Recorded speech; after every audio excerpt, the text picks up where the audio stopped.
Malam itu angin bertiup pelik. Bukan jenis sepoi-sepoi romantik macam dalam drama Melayu pukul 7, tapi jenis yang buat daun pokok bergesil sesama sendiri macam orang berbisik rahsia gelap. Dan aku pula dengan bodohnya masih berdiri dekat pagar tanah perkuburan lama hujung kampung sambil pegang lampu suluh yang baterinya pun macam ada mood. Kejap terang, kejap malap. Memang timing dia cun nak buat jantung aku berdegup macam kumpang kahwin.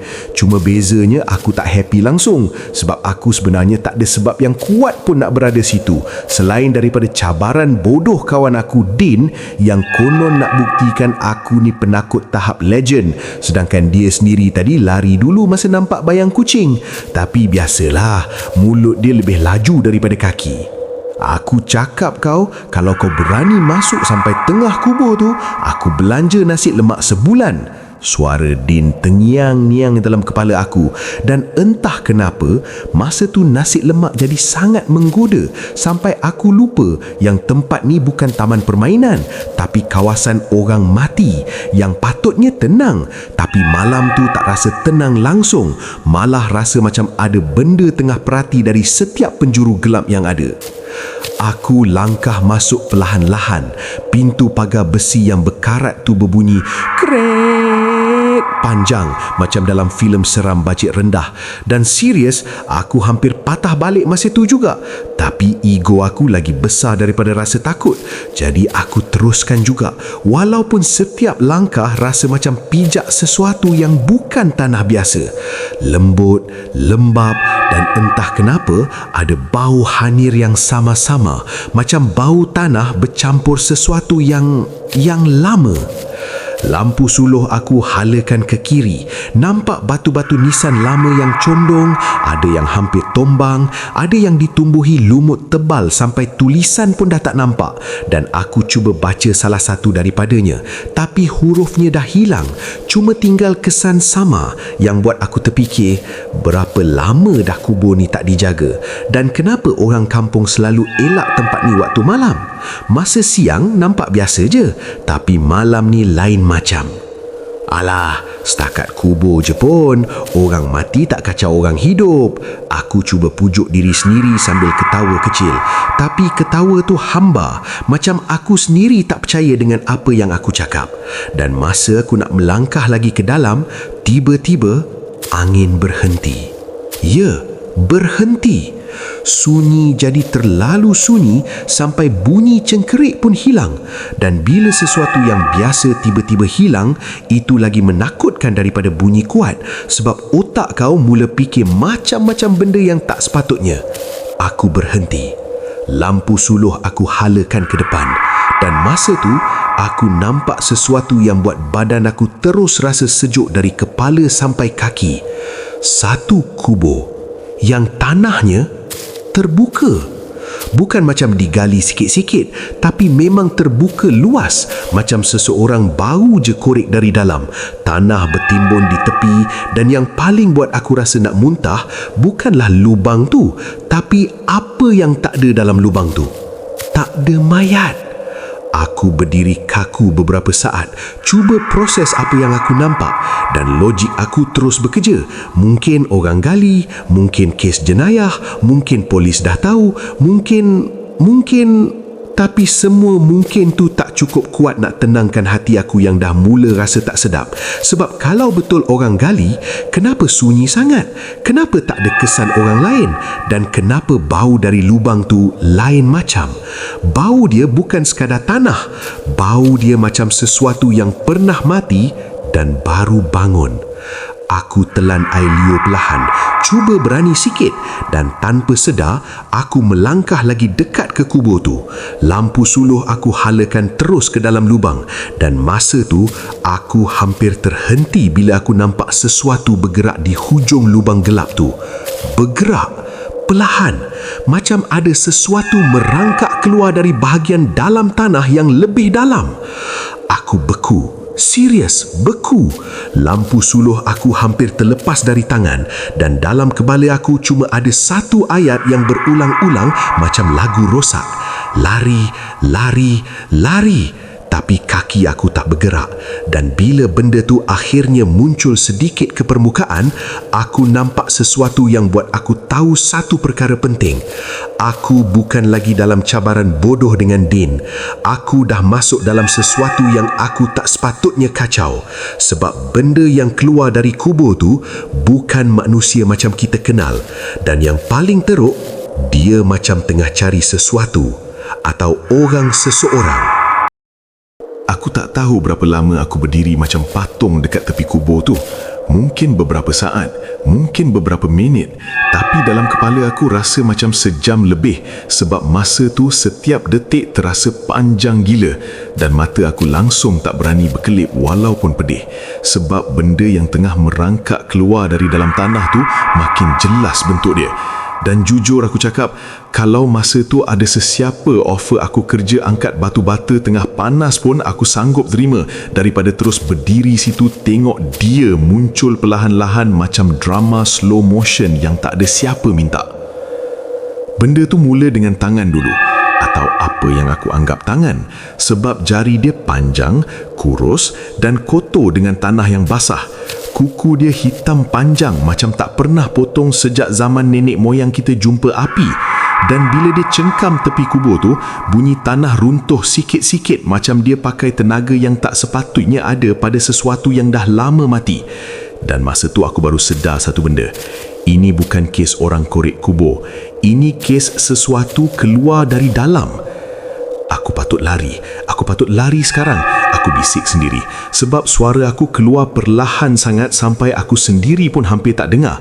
Dan kaki aku masih degil tak nak gerak. Macam ada gam melekat kat tapak kaki aku. Atau mungkin otak aku yang masih tak nak terima realiti depan mata. Sebab jujur cakap, siapa je yang expect malam biasa boleh bertukar jadi malam jumpa benda keluar dari kubur. Bukan dalam cerita, tapi live depan muka sendiri. Kemudian, kepala dia muncul. Ya, kepala. Rambut dia melekat dengan tanah, panjang kusut menutup separuh muka dan bila dia angkat muka sikit, aku nampak kulit dia pucat kelabu. Bukan macam orang sakit, tapi macam sesuatu yang dah lama tak kena cahaya matahari. Dan mata dia, ya Allah, mata dia terbuka luas tapi kosong. Macam dia tengok aku tapi dalam masa sama tak nampak aku pun. Dan dari mulut dia keluar bunyi pelik. Bukan suara manusia, bukan juga bunyi haiwan, tapi macam sesuatu di tengah-tengah. Bunyi serak yang buat bulu roma aku berdiri tegak macam kena elektrik. Aku terus undur selangkah. Kemudian selangkah lagi. Dan masa tu juga kaki aku terpijak ranting kering. Crack! Bunyi kecil tu yang kalau siang hari langsung tak penting, malam tu bunyi dia macam letupan mercun dalam kepala aku. Dan benda tu berhenti. Terus berhenti. Kepala dia yang tadi tunduk perlahan-lahan terangkat. Dan kali ni dia betul-betul pandang aku. Serius, aku boleh rasa pandangan dia tembus terus ke dalam badan aku. Macam dia bukan sekadar nampak aku, tapi tahu aku siapa, tahu aku datang dari mana, tahu aku bodoh sebab masuk sini malam-malam, dan yang paling tak best, aku rasa macam dia kenal aku walaupun aku langsung tak pernah jumpa dia sebelum ni. Aku minta maaf. Aku tak tahu kenapa aku cakap macam tu. Reflex kot. Sebab bila kau jumpa sesuatu yang tak sepatutnya wujud, otak kau terus cari cara nak survive walaupun cara tu tak masuk akal langsung. Benda tu tak jawab. Sudah tentu dia tak jawab. Dia cuma sengitkan kepala sikit macam tengah fikir sesuatu. Dan kemudian dia cuba keluar lagi dari kubur tu. Badan dia perlahan-lahan naik, tanah jatuh dari bahu dia dan masa tu aku nampak pakaian dia. Kain kapan yang dah koyak sana sini, kotor, melekat dengan tanah dan sesuatu yang aku tak nak fikir. Dan dari situ aku confirm satu benda yang buat perut aku rasa nak terbalik. Itu memang mayat atau pernah jadi mayat. Aku dah kena game dengan Din.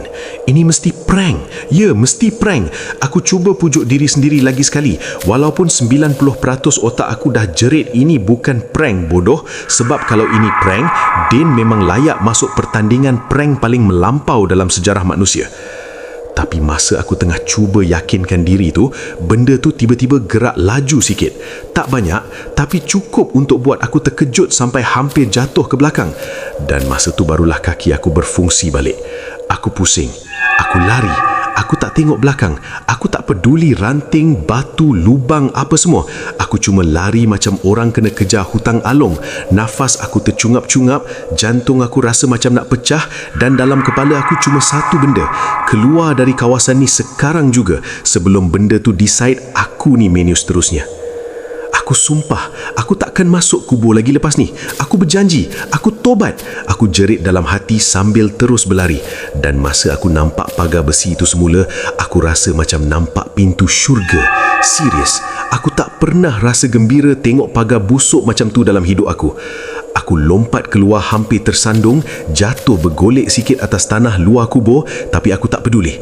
Aku bangun cepat-cepat dan terus lari ke arah jalan kampung, dan bila aku akhirnya berhenti dekat lampu jalan yang sama-sama tu, aku tunduk pegang lutut, cuba tarik nafas, cuba tenangkan diri, cuba yakinkan diri yang aku dah selamat. Sunyi. Cuma bunyi nafas aku dan angin yang mula bertiup balik.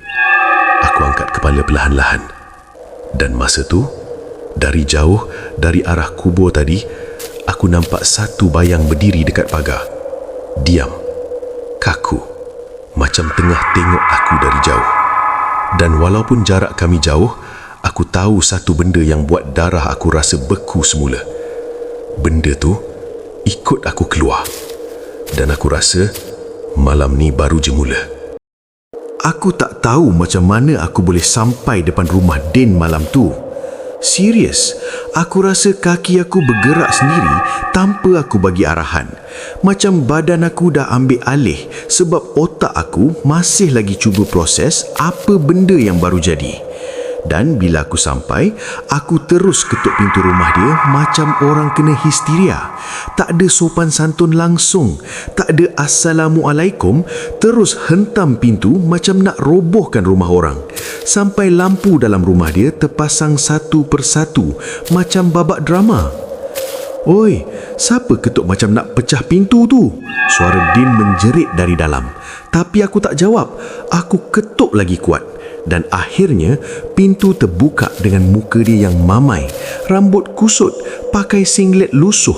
Memang muka orang baru bangun tidur yang langsung tak bersedia untuk jumpa kawan dia yang muka macam baru nampak hantu betul-betul. Bukan versi cerita. Aku cuba cakap, tapi nafas aku masih tak stabil. Ayat pun berterabur. Dan Din pula pandang aku atas bawah macam aku ni orang gila yang sesat dari hospital. "Kau kenapa? Kau nampak macam lepas lari maraton, tapi muka kau lagi teruk daripada orang kalah judi." Dia sempat lagi buat lawak. Memang jenis manusia tak ada sens bahaya langsung. Dalam kubur tu, aku tunjuk ke arah ujung kampung, walaupun rumah dia bukan boleh nampak kubur pun.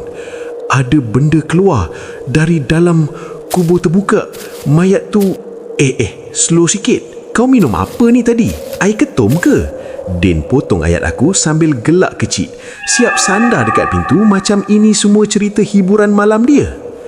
Aku terus diam sekejap, pandang dia tepat-tepat, dan aku rasa muka aku masa tu cukup serius sampai senyuman dia perlahan-lahan hilang.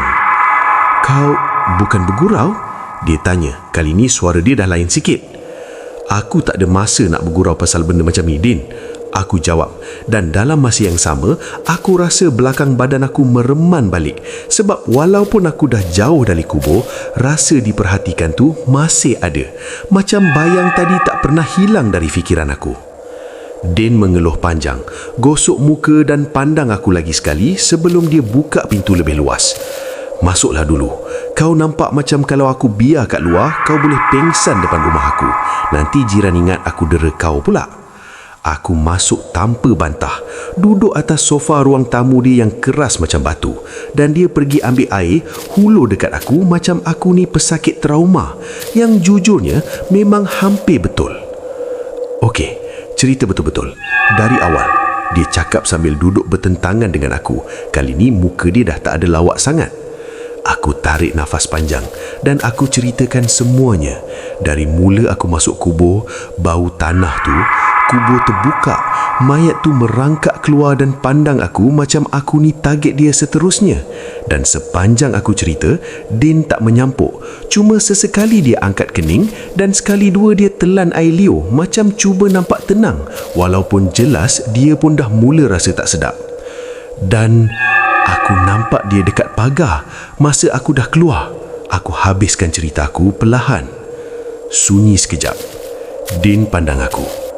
Aku pandang dia balik. Kemudian dia bersandar ke belakang dan lepaskan nafas. Okey, kalau ini prank, aku bagi kau 10/10. Tapi aku tahu kau bukan jenis boleh acting sampai macam ni. Aku terus jawab, memang bukan prank lah Din. Kau ingat aku ni siapa? Pelakon drama pukul 9? Din senyap lagi. Lepas tu dia bangun dan berjalan ke tingkap. Selak langsir sikit dan jenguk keluar macam dia jangka benda tu tengah berdiri depan rumah dia sambil lambai tangan. Aku rasa kita kena pergi tengok balik, dia cakap tiba-tiba. Aku hampir tersedak air yang aku tengah minum. Apa? Kau gila ke? Aku baru je selamat hidup. Kau nak ajak aku masuk balik? Aku terus bantah tanpa fikir panjang. Kalau betul ada kubur terbuka dan mayat hilang, ini bukan benda kecil weh. Kalau kita diam je, esok lusa entah apa jadi. Kau nak tunggu benda tu jalan masuk rumah orang? Aku diam. Sebab ada betulnya juga. Tapi dalam masa yang sama, otak aku terus bagi 100 sebab kenapa idea tu sangat bodoh.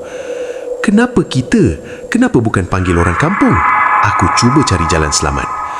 Panggil orang kampung, kau nak cakap apa? Pakcik, jom tengok mayat jalan-jalan. Confirm kita kena gelak dulu sebelum orang percaya. Din jawab selamba. Memang ada point walaupun aku tak suka. Aku sandar ke belakang, gosok muka dan mengeluh panjang. Kalau kita pergi, kita tengok dari jauh je. Jauh, sangat jauh. Kalau nampak apa-apa pelik, kita lari. Lari tanpa drama. Aku letak syarat cepat-cepat. Din angguk. Deal. Dan entah kenapa, walaupun perjanjian tu nampak macam masuk akal dalam kepala kami, jauh dalam hati aku ada satu perasaan yang tak sedap. Macam kami bukan sekadar nak tengok apa yang berlaku, tapi kami sebenarnya tengah melangkah masuk lebih dalam ke sesuatu yang sepatutnya kami tinggalkan saja dari awal. Kami keluar rumah perlahan-lahan, jalan balik ke arah kubur dengan langkah yang kali ini jauh lebih berat. Dan setiap bunyi kecil buat kami terkejut macam budak kecil. Siap Din hampir melatah bila kucing melintas depan kami. Memang hero kampung konon, tapi realitinya sama-sama penakut. Dan bila pagar kubur tu akhirnya muncul depan mata kami semula, aku berhenti. Lampu suluh aku hala ke dalam. Sunyi. Terlalu sunyi. Mana dia? Din bisik perlahan. Aku tak jawab. Sebab aku sendiri perasan satu benda yang buat perut aku jatuh ke kaki. Kubur yang tadi terbuka, sekarang dah tertutup balik. Rata. Macam tak pernah digali. Dan masa tu aku tahu satu benda yang lagi menakutkan daripada mayat keluar dari kubur. Mayat tu dah tak ada tempat nak balik. Aku dengan Din berdiri dekat pagar kubur tu macam dua orang yang tengah cuba faham soalan matematik yang terlalu susah untuk otak kami. Bezanya, ini bukan soalan tambah tolak. Ini soalan, kenapa kubur yang tadi terbuka luas sekarang cantik elok macam baru siap landscaping? Dan lagi aku tengok, lagi aku rasa macam realiti tengah main game dengan aku. Sebab aku tahu apa yang aku nampak tadi bukan halusinasi, bukan mimpi, bukan kes terlebih minum air silap malam-malam. Tapi bukti depan mata sekarang seolah-olah nak cakap aku ni yang sebenarnya tak betul. Kau sure kau tak salah kubur? Din tanya perlahan, tapi nada dia macam dia sendiri tak yakin dengan soalan tu. Aku masuk sekali je tadi, bukan buat lawatan sambil belajar. Mestilah aku ingat. Aku jawab cepat. Walaupun dalam hati aku sendiri mula rasa goyah sikit. Sebab bila benda depan mata bercanggah dengan memori sendiri, otak kau mula buat kerja belik. Din buka pagar perlahan-lahan. Bunyi krik tu sekali lagi buat jantung aku tersentak.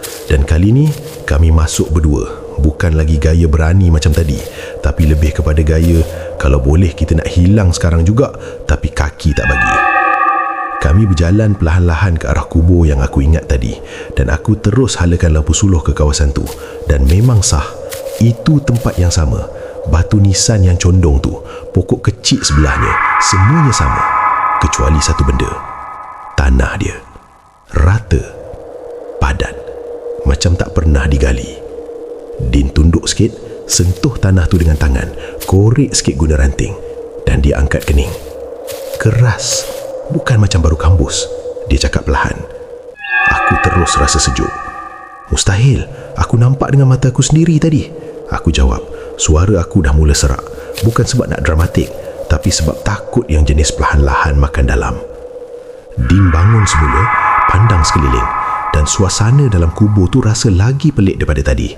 Sebab sekarang bukan sekadar seram, tapi macam ada sesuatu yang cuba nampak normal walaupun sebenarnya tak normal langsung. Macam orang pakai baju kemas tapi muka penuh luka. Kau cakap benda tu keluar dari sini kan? Din tunjuk ke tanah tu. Aku angguk perlahan. Lepas tu kau nampak dia dekat pagar. Din sambung. Aku angguk lagi. Din diam sekejap. Lepas tu dia senyum kecil. Jenis senyuman yang buat aku tak sedap hati. Okey, so sekarang kita ada dua pilihan, dia cakap. Apa dia? Aku tanya, walaupun aku dah boleh agak pilihan dia memang takkan menyenangkan. Pertama, kau memang nampak benda betul dan benda tu sekarang bebas berkeliaran. Dia angkat satu jari. Aku terus telan air riuh. Dan kedua, aku tanya, walaupun aku dah rasa aku tak nak dengar. Yang kedua, benda tu tak pernah keluar dari kubur pun. Dia angkat jari kedua. Aku terus pandang dia. Maksudnya? Aku tanya perlahan. Maksudnya, mungkin kau yang masuk dalam sesuatu yang tak sepatutnya. Bukan benda tu keluar. Dia jawab selamba. Aku terus rasa nak tepuk muka dia. Kau boleh tak jangan buat teori yang lagi seram daripada apa yang dah jadi? Aku bisik marah.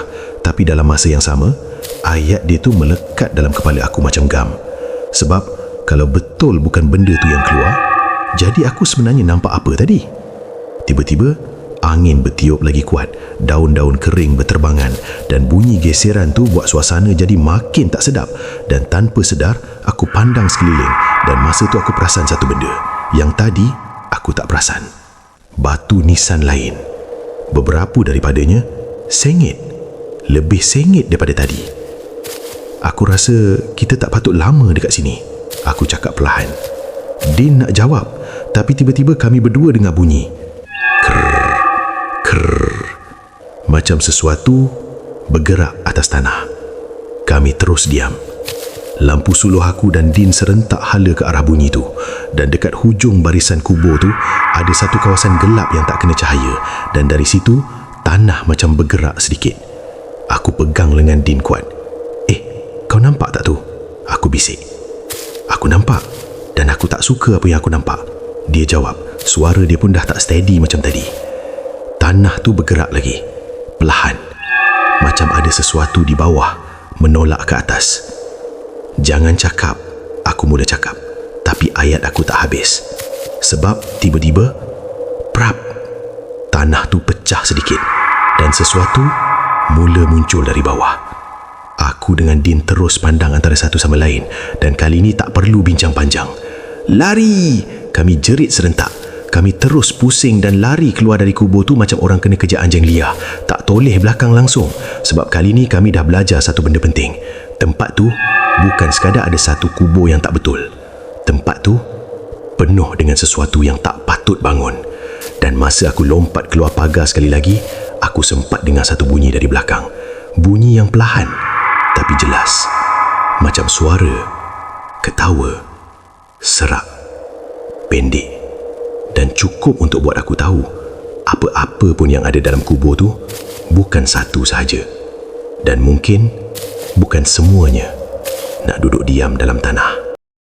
Aku dengan Din berdiri dekat pagar kubur tu macam dua orang yang tengah cuba faham soalan matematik yang terlalu susah untuk otak kami. Bezanya ini bukan soalan tanpa tolak. Ini soalan kenapa kubur yang tadi terbuka luas sekarang cantik elok macam baru siap landscaping. Dan lagi aku tengok, lagi aku rasa macam realiti tengah main game dengan aku. Sebab aku tahu apa yang aku nampak tadi bukan halusinasi, bukan mimpi, bukan kes terlebih minum air sirap malam-malam. Tapi bukti depan mata sekarang seolah-olah nak cakap aku ni yang sebenarnya tak betul. Kau sure kau tak salah kubur? Din tanya perlahan, tapi nada dia macam dia sendiri tak yakin dengan soalan tu. Aku masuk sekali je tadi, bukan buat lawatan sambil belajar. Mestilah aku ingat. Aku jawab cepat, walaupun dalam hati aku sendiri mula rasa goyah sikit. Sebab bila benda depan mata bercanggah dengan memori sendiri, otak kau mula buat kerja pelik. Din buka pagar perlahan-lahan. Bunyi krik tu sekali lagi buat jantung aku tersentak. Dan kali ni kami masuk berdua. Bukan lagi gaya berani macam tadi, tapi lebih kepada gaya kalau boleh kita nak hilang sekarang juga, tapi kaki tak bagi. Kami berjalan perlahan ke arah kubur yang aku ingat tadi. Dan aku terus halakan lampu suluh ke arah tu. Dan memang sah, itu tempat yang sama. Batu nisan yang condong tu, pokok kecil sebelahnya, semuanya sama, kecuali satu benda. Tanah dia rata, padat, macam tak pernah digali. Din tunduk sikit, tontoh tanah tu dengan tangan, korek sikit guna ranting dan diangkat kening. Keras, bukan macam baru kambus. Dia cakap perlahan. Aku terus rasa sejuk. Mustahil. Aku nampak dengan mata aku sendiri tadi. Aku jawab. Suara aku dah mula serak. Bukan sebab nak dramatik, tapi sebab takut yang jenis perlahan-lahan makan dalam. Din bangun semula, pandang sekeliling, dan suasana dalam kubur tu rasa lagi pelik daripada tadi. Sebab sekarang bukan sekadar seram, tapi macam ada sesuatu yang cuba nampak normal walaupun sebenarnya tak normal langsung. Macam orang pakai baju gemas tapi muka penuh luka. Kau cakap benda tu keluar dari sini kan? Din tunjuk ke arah tanah tu. Aku angguk perlahan. Dan lepas tu kau nampak dia dekat pagar. Dia sambung. Aku angguk lagi. Din diam sekejap. Lepas tu dia senyum kecil. Jenis senyuman yang buat aku tak sedap hati. Okey, so sekarang kita ada dua pilihan. Apa dia? Aku tanya. Walaupun aku dah boleh agak, pilihan dia memang tak akan menyenangkan. Pertama, kau memang nampak benda betul. Dan benda tu sekarang bebas berkeliaran. Aku terus telan Ailio. Dan kedua, aku tanya, walaupun aku dah rasa aku tak nak dengar. Yang kedua, benda tu tak pernah keluar dari kubur pun. Dia angkat jari kedua. Aku terus pandang dia. Maknanya, aku tanya perlahan. Maknanya mungkin kau yang masuk dalam sesuatu yang tak sepatutnya. Bukan benda tu keluar. Dia jawab selamba. Aku terus rasa nak tepuk muka dia. Kau boleh tak jangan buat teori yang lagi seram daripada apa yang dah jadi? Aku bisik marah. Tapi dalam masa sama, ayat dia tu melekat dalam kepala aku macam gam. Sebab kalau betul bukan benda tu yang keluar, jadi aku sebenarnya nampak apa tadi? Tiba-tiba angin bertiup lagi kuat. Daun-daun kering berterbangan dan bunyi geseran tu buat suasana jadi makin tak sedap. Dan tanpa sedar aku pandang sekeliling. Dan masa tu aku perasan satu benda yang tadi aku tak perasan. Batu nisan lain. Beberapa daripadanya sengit.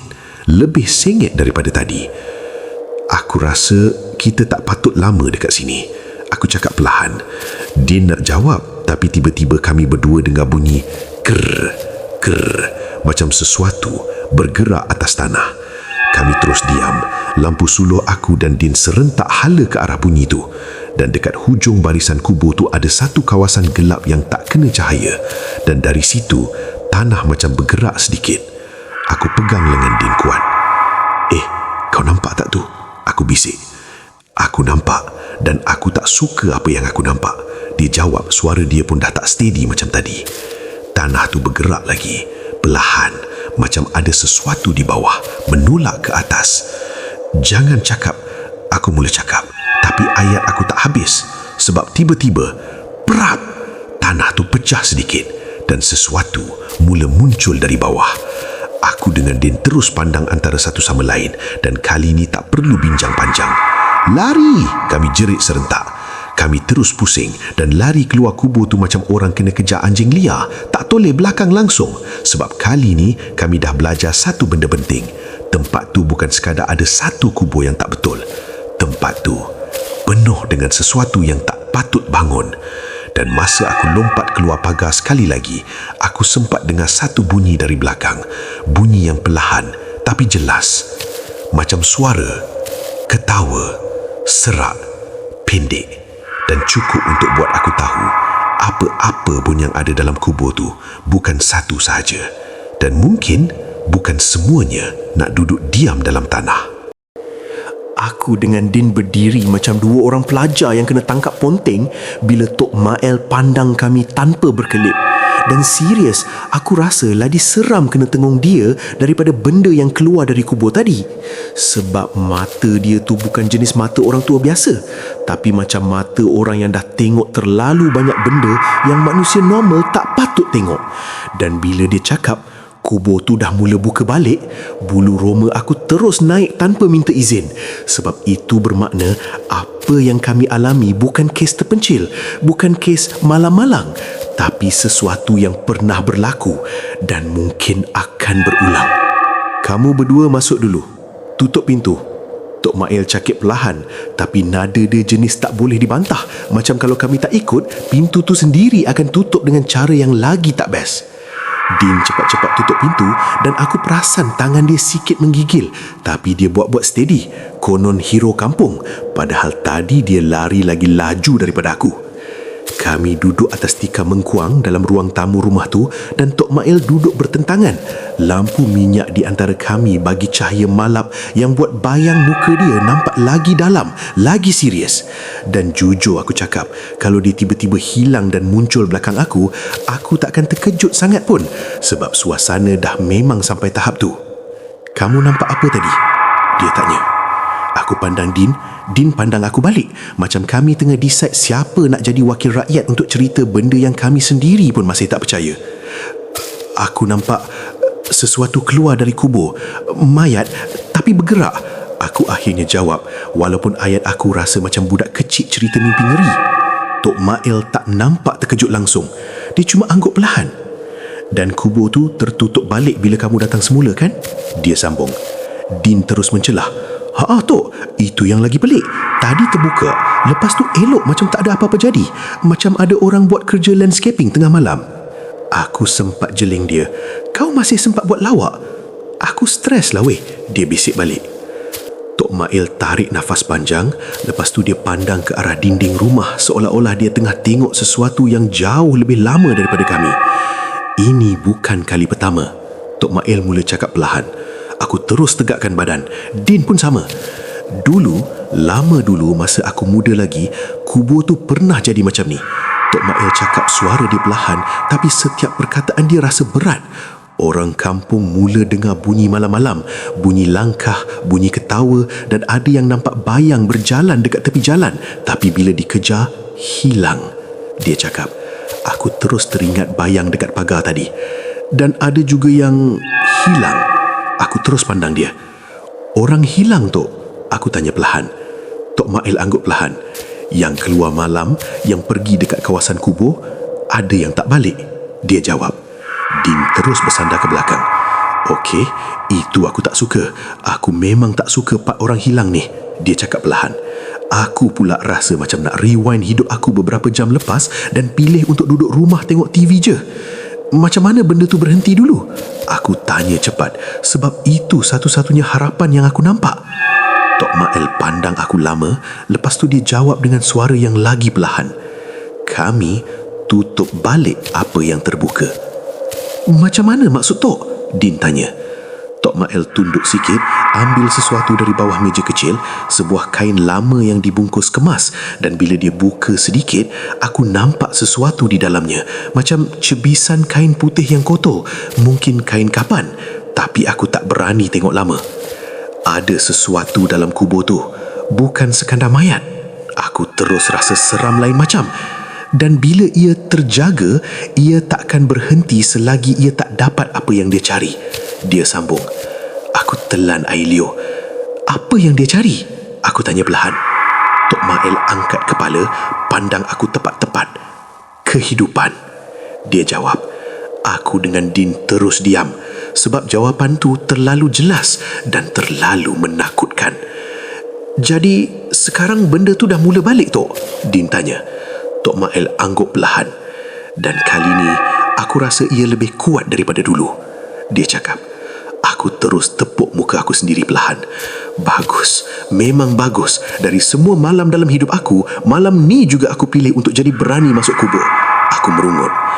Din sempat tepuk bahu aku. Relax, sekurang-kurangnya kita masih hidup. Aku pandang dia. Buat masa ni, aku Aku balas. Dan dalam hati aku, satu benda makin jelas. Ini bukan sekadar cerita seram yang kami boleh tinggalkan bila matahari naik. Ini sesuatu yang dah bermula. Dan kalau kami tak buat apa-apa, mungkin kami sendiri akan jadi bahagian daripada yang hilang. Aku duduk dalam rumah Tok Mail tu sambil pandang lantai. Tapi dalam kepala aku macam ada wayang sendiri yang ulang balik semua benda dari awal. Aku masuk kubur sebab nasi lemak. Ya, sampai sekarang aku rasa itu keputusan paling mahal dalam hidup aku. Lepas tu jumpa kubur terbuka, benda keluar, lari macam orang hilang akal, datang balik, kubur elok semula dan sekarang aku duduk dengar cerita bahawa benda tu bukan saja pernah berlaku tapi pernah buat orang hilang. Dan jujur aku cakap, kalau ada butang andu untuk malam ni, aku dah tekan sampai rosak. Tok, kalau benda tu cari kehidupan, macam Tok cakap, maksudnya dia akan cari orang hidup lah kan? Aku tanya perlahan, walaupun jawapan dia dah obvious macam papan tanda besar tepi jalan. Tok Mail angguk, tak ada drama, tak ada twist. Straight to the point, macam dia dah biasa dengan realiti yang bagi aku ni tahap mimpi ngeri. Dan orang pertama yang dia nampak, aku sambung ayat aku yang tergantung. Din terus pandang aku. Aku pandang dia balik. Kami berdua diam serentak. Jangan cakap, Din mula bersuara. Aku yang pertama nampak dia keluar dari kubur. Aku habiskan ayat tu dengan suara yang makin perlahan. Sunyi terus menepuhi ruang tu. Aku boleh dengar bunyi jam lama dekat dinding berdetik perlahan dan setiap detik tu rasa macam kiraan masa untuk sesuatu yang lagi teruk. Bagus, memang bagus. Aku ni bukan sekadar saksi, aku jadi calon utama pula. Aku cakap sambil tepuk dahi sendiri. Din cuba senyum sikit. At least kau popular malam ni. Aku jeling dia tajam. Kalau benda tu datang, aku bagi kau popular dulu, okey? Aku balas. Tok Mail tak masuk pun lawak kami. Dia cuma bangun perlahan dan berjalan ke arah tingkap. Jenguk keluar sekejap, macam dia tengah cek sesuatu di luar sana yang kami tak nampak. Dia dah mula bergerak. Tok Mail cakap perlahan. Aku terus tegakkan badan. Tok, jangan buat ayat tergantung macam tu. Aku dah cukup stres, aku cakap. Tok Mail tak pandang kami. Dia masih fokus keluar. Bila sesuatu keluar dari tempat dia, dia takkan duduk diam. Dia akan cari dan dia akan ikut jejak yang paling kuat. Jejak? Din tanya. Tok Mail pusing perlahan, pandang aku. Jejak orang yang membangunkan dia, dia jawab. Aku terus rasa darah dalam badan aku turun suhu. Saya tak bangunkan dia lah, Tok. Saya cuma lalu tengok sikit. Aku cuba defend diri, walaupun ayat aku sendiri bunyi macam tak meyakinkan. Kehadiran kamu cukup, Tok Mail jawab ringkas. Aku terus diam, sebab ayat tu pendek tapi berat. Din gosok muka, lepas tu pandang aku. Okey, so sekarang kita ada mayat berjalan yang mungkin tengah cari kau dan mungkin juga cari aku sebab aku ikut kau. Ini memang pakej lengkap, dia cakap. Aku angguk perlahan. Ya, ini bukan lagi cerita seram. Ini dah jadi masalah peribadi. Tiba-tiba, Tok, satu suara menjerit dari luar rumah. Kami semua tersentak. Tok Mail terus buka pintu dan seorang lelaki kampung berdiri di luar. Muka dia pucat, nafas lapu macam baru lepas lari. Pak Mat hilang, lelaki itu cakap terputus-putus. Aku dengan Din terus pandang antara satu sama lain. Bila? Tok Mail tanya tenang, tapi aku nampak mata dia berubah. Sejak tadi malam, dia keluar nak tengok bunyi dekat belakang rumah. Lepas tu tak balik, lelaki itu jawab. Aku terus rasa perut aku jatuh lagi sekali. Din bisik dekat aku. Ini dah start. Aku telan air liur. Tok Mail diam sekejap. Lepas tu dia pandang kami berdua. Ini baru permulaan, dia cakap. Aku rasa nak jerit. Tak nak, tapi suara aku tak keluar. Lelaki kampung tu sambung lagi. Ada orang nampak macam bayang jalan dekat kebun, tapi bukan macam orang. Aku pejam mata sekejap. Dalam kepala aku terus terbayang benda yang aku nampak tadi. Mata kosong, badan kotor tanah, gerak perlahan tapi pasti. Tok, kita kena buat sesuatu, Din. Din cakap, kali ini serius betul. Tok Mail angguk perlahan. Tapi bukan malam ni, dia jawab. Aku terus pandang dia. Hah? Kenapa? Aku tanya. Malam ni bukan masa untuk memburu. Malam ni masa untuk dia memburu. Sunyi. Aku rasa ayat tu echo dalam kepala aku macam suara dalam gua. Dan masa tu, aku sedar satu benda yang buat aku lagi takut daripada semua benda sebelum ni. Kami bukan lagi orang yang sekadar nampak benda tu. Kami dah jadi sebahagian daripada cerita dia. Dan kalau betul dia tengah memburu, aku tak pasti kami ni pemburu atau sebenarnya mangsa tersebut. Malam tu rasa macam tak bergerak langsung. Serius, aku tengok jam dekat dinding rumah Tok Mail tu berkali-kali. Tapi jarum dia macam sengaja jalan perlahan nak bagi aku lagi lama duduk dalam situ dengan perasaan tak sedap yang tak hilang-hilang. Dan walaupun Tok Mail dah cakap kami jangan keluar malam tu sebab ini masa dia memburu, ayat tu langsung tak bantu tenangkan hati aku. Malah buat aku lagi rasa macam aku ni kambing yang duduk diam tunggu harimau pilih nak makan bila. Aku duduk bersandar dekat dinding, mata cuba pejam tapi tak boleh lelap langsung. Setiap kali aku tutup mata, terus terbayang benda tu merangkak keluar dari kubur, tangan kotor penuh tanah, mata kosong tapi hidup. Dan lagi teruk bila aku teringat ayat Tok Mail. Dia ikut jejak orang yang membangunkan dia. Aku terus buka mata balik macam kena renjatan elektrik. Din pula duduk tak jauh dari aku. Konon nak nampak rileks, tapi kaki dia dari tadi goyang tak berhenti, macam enjin motor tak tutup. Dan sekali-sekala dia pandang pintu, pandang tingkap, pandang siling, macam dia sendiri tak tahu mana satu lebih bahaya. Kau rasa dia tahu kita dekat sini tak? Din tanya perlahan. Aku terus pandang dia. Kalau aku jawab tak, kau percaya? Aku balas. Dia diam. Ya, aku pun tak percaya. Dia jawab balik. Sunyi lagi. Cuma bunyi jam dan bunyi angin luar yang kadang kuat, kadang hilang. Macam sesuatu tengah lalu dan berhenti-henti dekat kawasan rumah. Tok Mail pula duduk dekat hujung bilik. Mata dia tak tidur langsung. Dari tadi dia macam tengah tunggu sesuatu. Kadang dia pejam mata sekejap macam dengar sesuatu yang kami tak boleh dengar. Dan setiap kali dia buka mata balik, muka dia makin serius. Tok, benda tu sekarang dekat mana? Aku tanya akhirnya. Suara aku perlahan, tapi jelas aku dah tak tahan dengan misteri yang makin menekan. Tok Mail tak jawab terus. Dia cuma pandang ke arah pintu. Dan masa tu, Tok Mail, satu suara datang dari luar. Perlahan, serak, macam orang tua yang keletihan. Aku dengan Din terus pandang antara satu sama lain.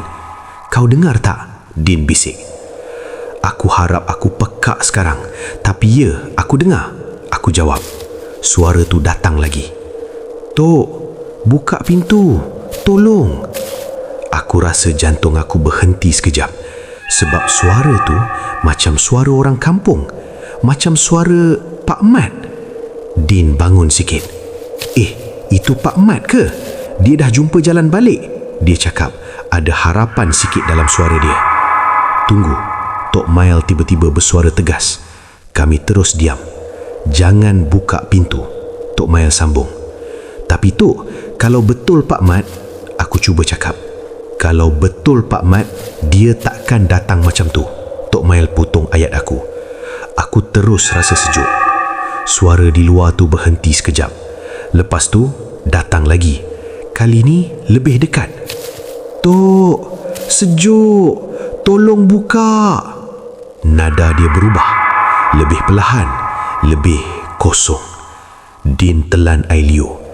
Ini dah macam scene filem, tapi kita dalam scene tu. Dia bisik. Aku genggam tangan aku kuat-kuat. Tok, itu bukan dia kan? Aku tanya perlahan. Tok Mail giling sikit. Itu cuma apa yang pakai suara dia. Dia jawab. Aku terus rasa perut aku terbelit. Suara tu tiba-tiba berhenti. Sunyi. Sunyi yang terlalu sunyi. Dan dalam sunyi tu, aku boleh dengar sesuatu yang lain. Bunyi langkah. Perlahan. Mengelilingi rumah. Satu pusingan. Dua pusingan. Macam sesuatu tengah cari jalan masuk. Din rapatkan diri sikit dekat aku. Kalau dia boleh buka tingkap macam mana? Dia tanya. Aku tak tahu, tapi kalau dia boleh buka pintu, aku dah lari ikut siling. Aku jawab jujur. Langkah tu berhenti tepat di depan pintu. Diam. Tak bergerak. Aku tahan nafas. Dan tiba-tiba, tong! Satu hentakan kuat pada pintu. Kami berdua terlompat. Tum, tum. Dia ketuk. Kali ni bukan perlahan. Kali ni kuat. Macam dia dah tak sabar. Din terus pegang lengan aku. Dia dah tahu kita dalam ni, dia bisik. Aku tak jawab sebab aku tahu dia betul. Tok Mail bangun perlahan, ambil sesuatu dari sudut bilik, sebatang kayu tua yang diikat dengan kain putih dan beberapa benda kecil yang aku tak pasti apa, dan dia berdiri menghadap pintu dengan muka yang tenang tapi mata dia tajam. Dia tak boleh masuk selagi kita tak bagi. Tok Mail cakap perlahan. Aku terus fokus pada pintu. Hentakan tu berhenti. Sunyi lagi. Dan dalam sunyi tu, suara tadi datang sekali lagi. Tapi kali ni bukan dari luar. Kau ingat kau boleh lari? Aku terus beku sebab suara tu datang dari belakang aku. Perlahan, dekat, sangat dekat. Aku pusing kepala perlahan-lahan dan masa tu aku sedar satu perkara yang paling aku tak nak jadi. Benda tu dah jumpa jalan masuk dan malam tu masih belum habis. Aku tak tahu macam mana nak describe perasaan masa tu selain daripada otak aku macam berhenti fungsi tapi badan aku masih hidup. Sebab bila suara tu muncul betul-betul dekat belakang aku, bukan lagi dari luar pintu, bukan dari tingkap, tapi dalam rumah, dalam ruang yang sama dengan kami. Semua logik yang aku cuba pegang dari awal terus hancur macam biskut jatuh dalam air kopi. Dan aku dengan Din kaku serentak macam dua patung yang lupa cara nak jadi manusia. Perlahan-lahan aku pusing kepala. Dan apa yang aku nampak buat aku harap aku tak pusing langsung. Dia berdiri dekat sudut belakang bilik. Separuh badan dia dalam bayang, separuh lagi kena cahaya lampu minyak yang malap. Dan itu lagi teruk sebab aku boleh nampak cukup jelas untuk tahu dia bukan manusia. Tapi tak cukup jelas untuk otak aku terima sepenuhnya apa yang aku tengah tengok. Macam mimpi negeri yang blur tapi cukup detail untuk buat kau takut. Kulit dia masih pucat kelabu macam tanah liat yang belum kering. Rambut dia melekat kusut dengan tanah dan mata dia kali ni bukan kosong sepenuhnya. Ada sesuatu di dalamnya. Sesuatu yang sedar, sesuatu yang tahu kami ada di situ dan sesuatu yang lapar. Aku dah cakap, aku bisik perlahan. Suara aku hampir tak keluar. Aku tak panggil dia. Aku cuma lalu je. Itu bukan panggil. Itu tersilap masuk. Aku jawab spontan. Memang tak fikir dah macam mana bunyi aku. Din sempat jeling aku. Kau tengah argue dengan benda tu ke sekarang? Dia bisik. Aku cuba negotiate. Aku balas. Tok Mail angkat tangan sikit suruh kami diam. Dia tak faham bahasa kamu macam tu, Tok Mail cakap. Dia faham apa? Din tanya cepat. Tok Mail tak jawab. Dia terus melangkah ke depan, berdiri antara kami dan benda tu. Balik, Tok Mail cakap. Suara dia tenang tapi tegas. Benda tu diam, tak bergerak, macam tengah fikir. Kemudian, dia ketawa, perlahan, serak, sama macam yang aku dengar dekat kubur tadi. Tak boleh. Suara bercampur tu keluar lagi. Dan kali ni dia melangkah lagi dekat. Udara dalam bilik tu tiba-tiba jadi sejuk gila sampai aku boleh nampak wap nafas aku sendiri dan bau tanah basah bercampur sesuatu yang busuk mula memenuhi ruang buat perut aku rasa nak terbalik. Dia dah tak ada tempat balik. Tok Mail cakap perlahan, lebih kepada diri sendiri daripada kami. Apa maksud tu? Aku tanya cepat. Bila dia keluar, tempat dia dah tertutup. Sekarang dia terperangkap antara... Tok Mail tak habiskan ayat, tapi aku dah faham cukup-cukup.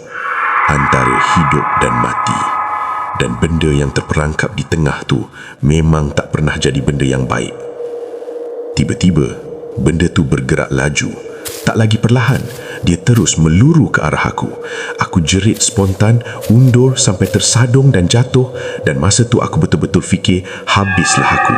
Semua kenangan hidup aku tak sempat pun nak flash sebab otak aku sibuk panik. Hei! Din jerit dan tarik aku ke tepi. Dalam masa yang sama, Tok Mail hayun kayu dia ke arah benda tu. Dan bila kayu tu kena badan dia, bunyi macam sesuatu terbakar. Benda tu terundur sikit, tapi bukan macam sakit sangat, lebih kepada terganggu. Dia pandang Tok Mail. Kali ini mata dia penuh dengan sesuatu yang aku tak suka langsung. Marah. Keluar. Tok Mail ulang lagi. Suara dia lebih kuat. Benda tu diam sekejap. Lepas tu, perlahan-lahan dia undur. 1 langkah, 2 langkah. Tapi mata dia tak pernah lepas dari aku. Seolah-olah dia tengah tanda aku. Seolah-olah ini belum habis. Dan sebelum dia hilang dalam bayang sudut rumah, dia bersuara lagi. Perlahan, hampir berbisik. Aku datang balik. Dan kemudian dia hilang. Betul-betul hilang, macam tak pernah ada. Sunyi kembali.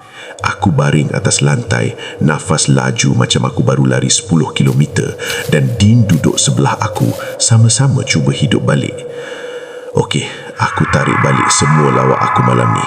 Ini dah over, Din cakap. Aku angguk. Ini bukan lagi seram biasa. Ini dah personal, aku jawab. Tok Mail masih berdiri, tapi muka dia kali ni lain. Lebih berat, lebih risau. Dia dah pilih, Tok Mail cakap perlahan. Aku terus pandang dia. Pilih apa? Aku tanya cepat. Tok Mail pandang aku tepat-tepat. Kamu. Dan masa tu, aku tahu satu benda yang aku cuba elak dari awal.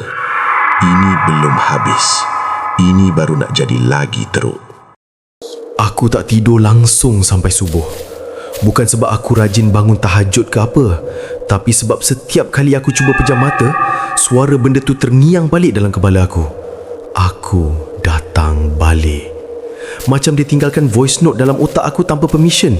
Dan aku dengan Din duduk bersandar dekat dinding rumah Tok Mail macam 2 orang mangsa yang baru lepas survive sesuatu yang kami sendiri tak faham sepenuhnya.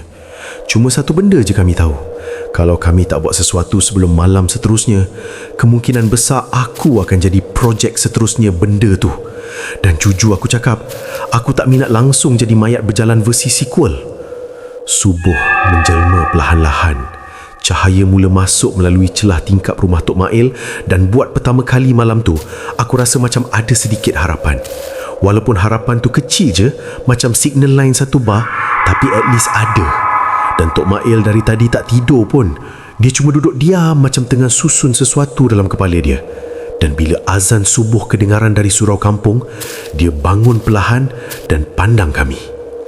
Hari ini kita habiskan, dia cakap ringkas. Aku terus angkat kepala. Habiskan macam mana Tok? Kita bukan lawan benda ni macam lawan ayam sabung, aku balas. Din pula terus mencelah. Kalau lawan ayam pun aku kalah, apatah lagi ni? Tok Mail tak layan lawak kami. Dia terus ambil kain lama yang ditunjuk semalam, cebisan kain kapan tu, dan beberapa barang lain yang aku tak pasti apa, macam serbuk, botol kecil dan benda yang nampak macam akar kering. Kita kena pulangkan dia ke tempat asal, Tok Mail sambung. Aku terus rasa tekak aku kering. Tok, tempat asal dia kan kubur tu, yang dah tertutup tu, aku tanya. Tok Mail angguk. Dan kita kena buka balik, Din tambah. Tok Mail angguk lagi. Aku terus pandang Din. Din pandang aku balik. Kami berdua diam serentak. Kenapa hidup kita jadi macam ni? Aku bisik. Tanya kau, siapa suruh masuk kubur sebab nasi lemak? Din jawab perlahan. Aku terus tutup muka. Tak boleh lawan hujah tu. Kami pun bersiap. Walaupun bersiap tu lebih kepada mental preparation daripada apa-apa. Sebab jujur aku cakap, tak ada siapa boleh betul-betul bersedia untuk benda macam ni.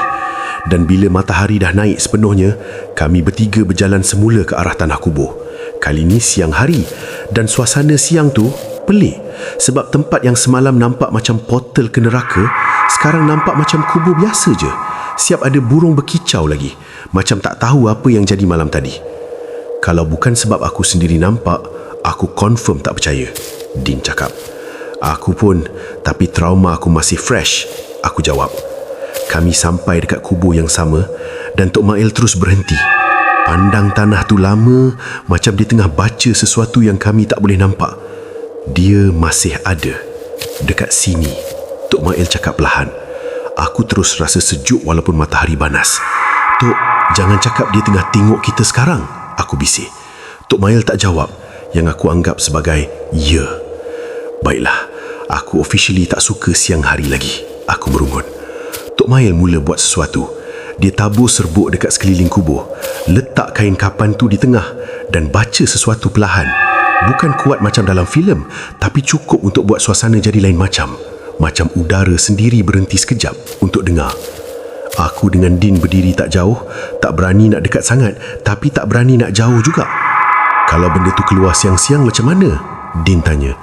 Kalau dia keluar, aku keluar negara, aku jawab, walaupun aku sendiri tak yakin dengan lawak aku. Tiba-tiba, tanah tu bergerak.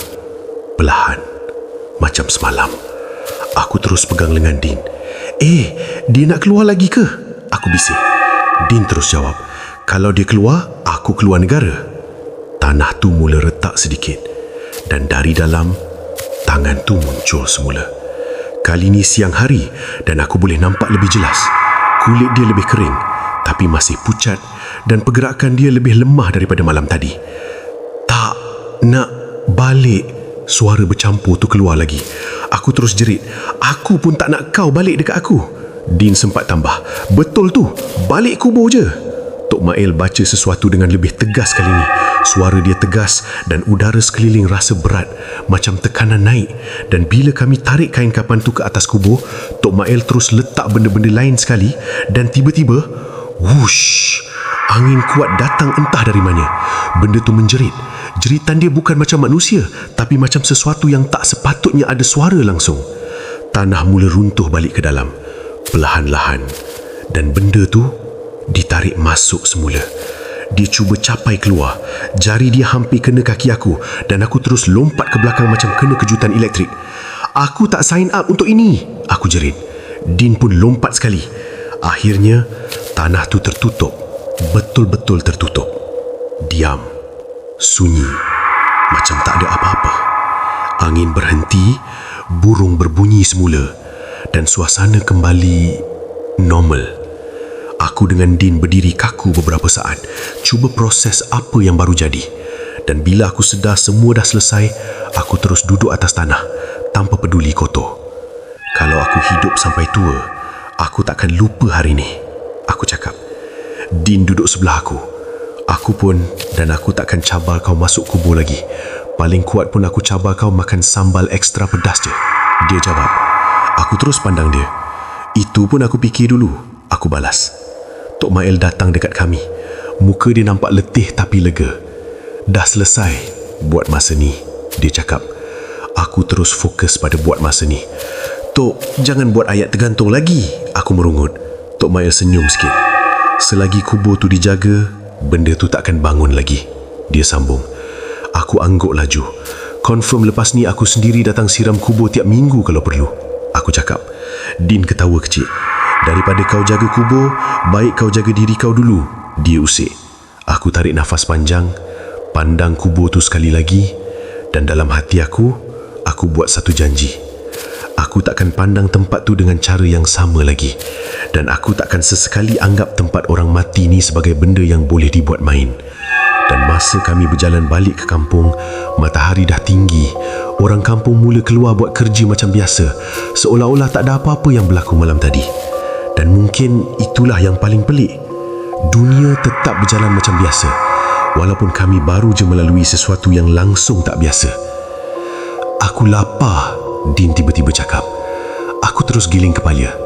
Serius? Lepas semua ni itu yang kau fikir? Tenaga habis weh. Kita hampir lawan mayat tadi. Aku diam sekejap. Lepas tu, aku angguk. Okey, tapi kali ni aku pilih tempat makan dan jauh dari kubur. Aku cakap. Din gelak. Dan untuk pertama kali sejak malam tu bermula, aku pun boleh gelak sikit. Sikit je.